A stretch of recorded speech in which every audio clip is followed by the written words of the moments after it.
is a man. Those black fists of rage held me, rocked me to sleep with sweet songs of redemption.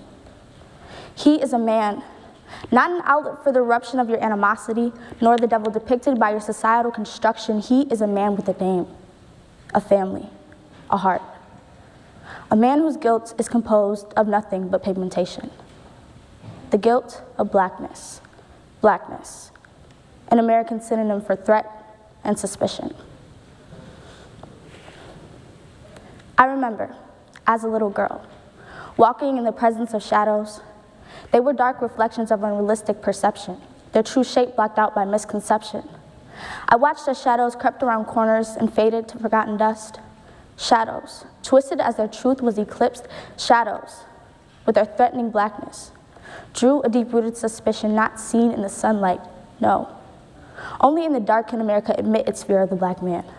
Only in the dark can it justify its need to turn him into the shadow. And I remember, as a little girl, under the soft moon, my black father was no shadow, but a vivid star. He was the blue illuminated sky and the horizon as it embraced the silken ribbons of a rising sun. My father put me in the palm of his hand and I traced constellations. So looking down at him, like the moon to its stars, I wondered why the world didn't see him as I did. I'm older now, too old to fit in the palm of my father's hand, but I'm still confused. Why is the word black, when combined with male, synonymous with threat? As my father walks down the street, why do his footsteps scream suspicion? Why was Philando Castile and his compliance still seen as lethal? Our perception of black masculinity has been manufactured by the harmful and persistent practices of American society. For hundreds of years, black men have been simplified down to a one-dimensional image. They are things of danger, things of violence, things of crime. Our falsified image acts as an unshakable shadow upon the black man, a shadow which creates tension, promotes inequality, and obstructs the true value of black men from our ill-advised eyes. And in this time of outcry, it would be irresponsible to ignore the hardships of black women, of Aurora Rosser and Sandra Bland, of racism combined with sexism, of westernized beauty, wage gaps, assault, and devaluation. But as you can see, the struggles of black people are too immense to address all at once. So, I ask you to take the case of young Trayvon Martin, whose skin alone equated him with guilt, made him, in his killer's words, a real suspicious guy. Trayvon's crime was not going to the store for Skittles or wearing a hood as he walked home. Trayvon's crime was blackness and its hideous connotations, a crime which led to his murder, a crime which led to his murderer's acquittal. And I know blackness is no crime. Our misunderstanding of it is. I know black men are human beings, and not just the glimpses of gunshots, the rapists, the murderers, or the super predators we see on TV. I know the history, our American history. I know that if black men are dangerous, if they are beasts, if they are subhuman, it is justifiable to keep them in captivity. It is justifiable to rob them of their identities, and it is justifiable to put them to work as slaves. I know the definition, spat from the lips of plantation owners in the words of Willie Lynch. A wild horse and wild or natural nigger is dangerous.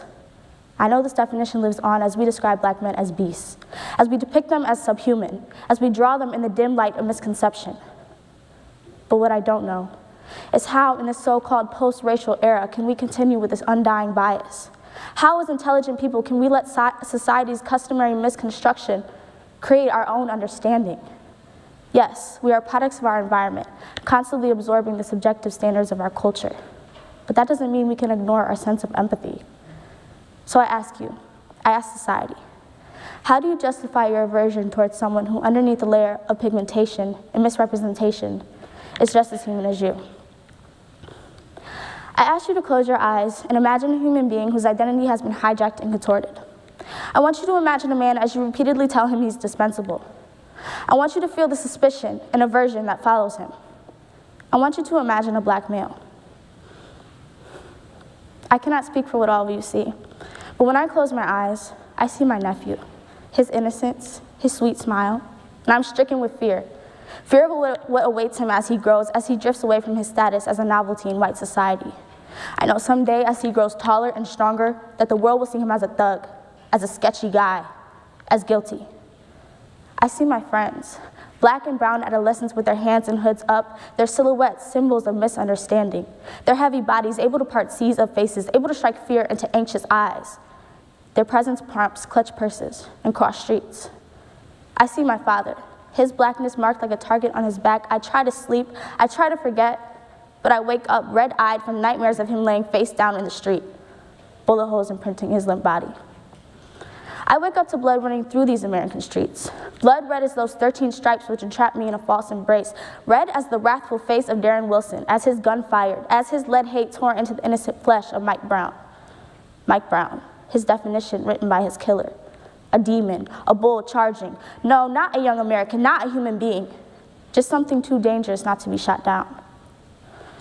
The shadow of the black man is reflected in your glare, your actions, your institutions.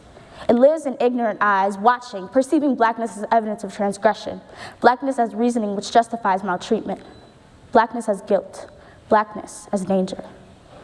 So when my nephew, Elijah, reaches the age of 18, I wish his future to be unforeseen, not like the ones I've seen on TV screens, no, not like Mike Brown, dead in the street under the bloody boots of police.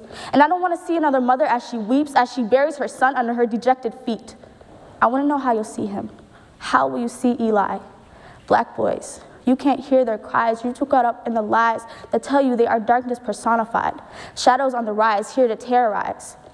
But I promise as I look into my nephew's eyes, as I stand on my father's hand high in the sky, their love reigns over me like a golden sunrise.